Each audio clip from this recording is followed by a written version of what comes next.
everyone, Gaijin Kumba here, and welcome back to Yokai Watchers, the show where monster media meet to unravel the origins behind some of anime and gaming's coolest characters.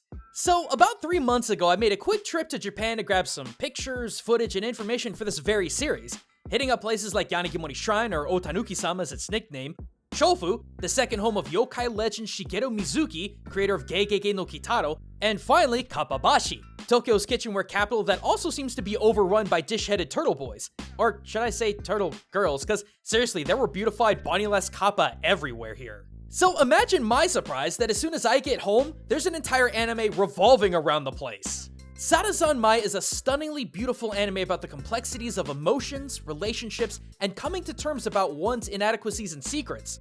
But it also seems to revolve around the entirety of Kappabashi and an ongoing rivalry between the Kappa Kingdom and the Kawauso Kingdom. So for those of you who haven't seen Sarazanmai, first of all, massive spoiler, so if you're going to eventually see it, you might want to do it right now. The A story plot revolves around 3 boys, Pro Tycoon Kazuki Yasaka, Bad Boy Toikuji, and BFF Inta Jinai, and the extremely complicated relationship that they all have with each other, their families, and the secrets that they withhold. And this is some pretty heavy stuff, too. Betrayal, murder, love, identity theft, and good old-fashioned catnapping. But that's all theories and analysis that I want to leave to more equipped Anitubers like Joey the Anime Man, Gigguk, or Aki Dearest. What we're looking into today is the B-plot, the centuries-old rivalry between the Kappa Kingdom and the Kawauso Kingdom. Though this plot has really ramped up in the last 3 episodes or so, the audience is still pretty in the dark about specifics. But there is a bit that we do know. For one, we know that there's this ongoing war between the Kappa Kingdom and the Kawauso Kingdom, to which the latter apparently stomped the former, and we know that the Kappa Kingdom's last of its royal bloodline is the low-tad-looking Prince Keppi, released by the boys shattering the Kappa Kotaro statue that actually does exist in Asakusa in real life, a memorial to the 90-year anniversary of Kappabashi in 2003 that— Focus. Right, sorry. We also know that the 2 kingdoms were warring over what's known as Desire Energy, which comes from the Shirikodama, or literally small butt ball, which apparently contains the desires of the person who houses it according to this universe. More on that later. Finally, we know that the Kawauso cops Reno Niboshi and Mabu Akutsu are acting as secret agents in the human world to collect manifested desire and make Kappa zombies from their human victims. Special note though, as they're only after pure desire and not legitimate love.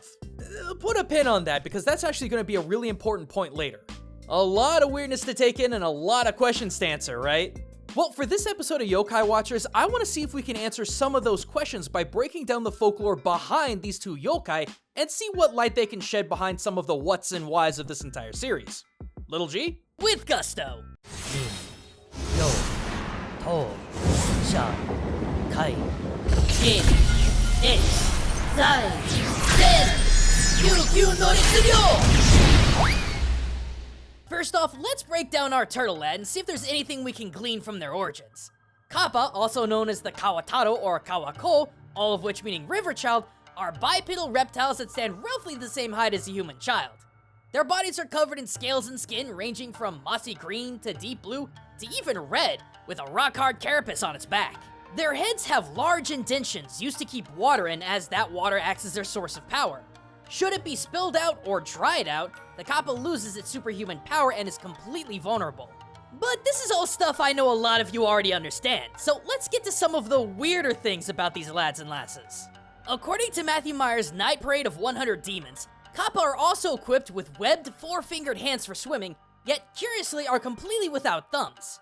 Kappa also have their arms connected internally, which means they can squish one arm into their body, allowing the other to elongate. But the most screwy thing about these guys is probably the fact that they have 3 different anuses in order to deliver 3 times as much gas as a human. Yeah, ever ponder why there's so many ukiyo-e paintings of Kappa Putin? Well, there you go. Finally, as I'm sure most of you who have seen the anime could piece together, Kappa's big shtick is going after people's shirikodamas, or small butt balls. There's actually a lot of debate over what the shirikodama actually is. Some say it's little more than one's liver, or prostate in some cases. Others claim it's a completely unique yet benign organ of the human body tucked just underneath your booty hole. And some claim that the shirikodama is your very essence, your human soul. And without it, your body becomes nothing more than an empty husk. That, combined with one other curious fact about the shirikodama, might make all this buttball stealing in Sarazanmai make a little more sense. In a few old school depictions of the shirikodama, Once removed, it seems to not completely be round like a ball, but tapered at the top like an onion. This is the exact same size and shape as the Buddhist Mani-ju, or wish-granting jewel. Now, there's all kinds of interpretations of what the Mani-ju is. Varying from text to text, it's cited as being a source of virtue, powerful property of the Hindu god Indra, and sometimes seen as a purifying jewel capable of turning brackish puddles into pure, unspoiled water. But a general consensus of the Mani-ju is that it has wish-fulfilling power, and its depictions within painted works and statues being held by a bodhisattva indicates that bodhisattva's desire to grant wishes of those possessing sentience, giving them hope, so to speak. Starting to sound kind of familiar, isn't it? Considering one of the central MacGuffins of the entire anime is wish fulfillment, yeah, I'd say so. As the three boys continue to take down Kappa Zombie after Kappa Zombie every single week, they also continue to retrieve Shirikodama from said Kappa Zombies, transfer them to Keppi, and are then rewarded with a plate of hope. Gold versions of these dishes instantly grant wishes, while silver require 5 dishes total in order to deal out the wish. So that gives us some idea of why the Shirikodama are so important. In theory, it houses not just desire, but the soul of the very person, which is apparently strong enough to grant wishes. After all, when the three boys rip out a Shirikodama, the person made into a Kappa Zombie ceases to exist, as if their very essence was never there to begin with. But that's only one side of the story. What about the Kawauso? The funny thing about Kawauso is that by several accounts, they're actually close cousins to the Kappa, if not assumed to be the exact same thing. According to Michael Dillon Foster's The Book of Yokai, quote, "In some local folklore, Kawauso are conflated with the Kappa, performing the same types of mischief and similarly challenging humans to sumo. In fact, the names Kawauso and Kawaso are sometimes used as variant labels for Kappa. At the very least, Kawauso and Kappa are close relatives. Toriyama Sekien's Kawauso walking upright and wearing a sedchat appears in his earliest text, on the page facing the Kappa. Evidence of this is seen in a lot of locations within Japan, too. Kochi and Ishikawa prefectures, as well as places within the Hokuriku region, Shikoku and Ki, define the Kawauso as a Kappa. In fact, according to the Kagakushu, a Muromachi period dictionary, when otters come of a specific age, they turn into Kappa. So, it's more than easy to see why the Kawauso would make for such a great antagonist to the Kappa kingdom. Seeing as that they're closely related, it would make sense that they would be after the same goals. But what else is there to them? I mean, why would the Kawauso and Sarazan Mai be after lust-driven men for their own devices? Now that's an easy one. Unlike Kappa, who rely more on their physical strength and underwater agility to accomplish their goals, Kawauso, like the Tanuki or Kitsune, are Henge Yokai, or transforming yokai. After a Kawauso otter, which only until recently was an actual animal, lived a certain number of decades, it developed supernatural powers just like the aforementioned Tanuki and Kitsune. It was able to not only transform into other humans, but it was also capable of magically mimicking voices. With this power, the Kawauso was believed to call out to crowds of people and watch their befuddled responses, or transform themselves into hot human women and try to seduce men, only to inevitably disappear, snickering at the poor, confused, lovelorn guy. But this is the more modern take on the Kawauso. When it comes to the old school fear and beliefs of this yokai, these playful little buggers were far more malevolent and evil. Going back to the Book of Yokai, quote, "Since at least the Edo period, the Kawauso has been made famous for assuming the guise of an attractive human in order to deceive other humans. In some literary accounts, it's portrayed as a particularly cruel yokai, transforming itself into a beautiful woman in order to kill a man."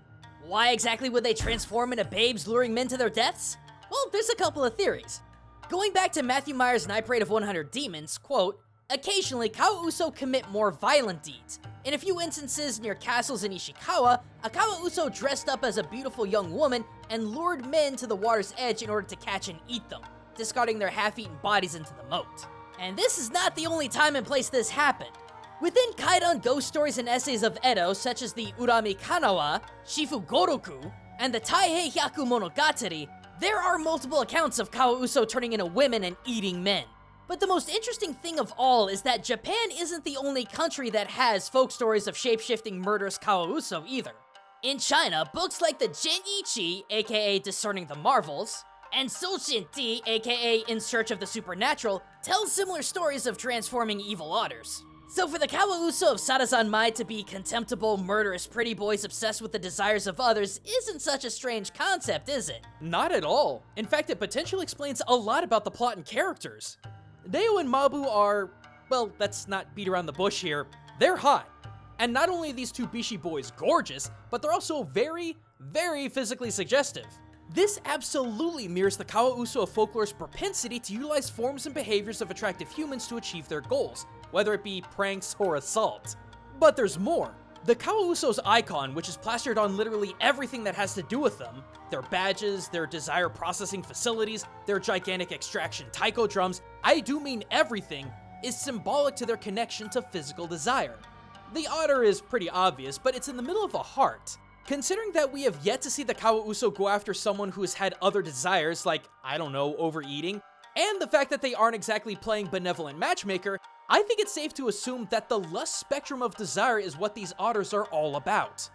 But there's one final connection that is driving me crazy. Kawauso in Folklore always went after men, and they went after men in the guise of an attractive woman, capitalizing on their desire in order to kill and consume them.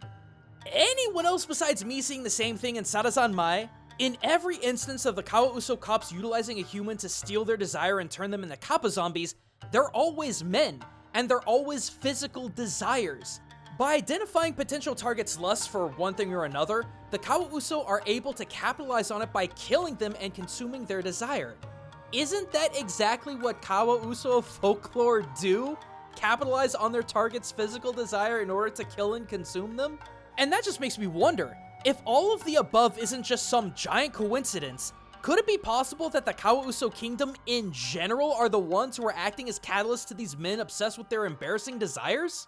For example, pretending to be some of the women that they obsess over, like they do in actual Folklore, or giving some of these men easy access to indulge their fantasies. I mean, we know for a fact that the Kawauso have detailed information relating to each of their targets that they kappa zombify.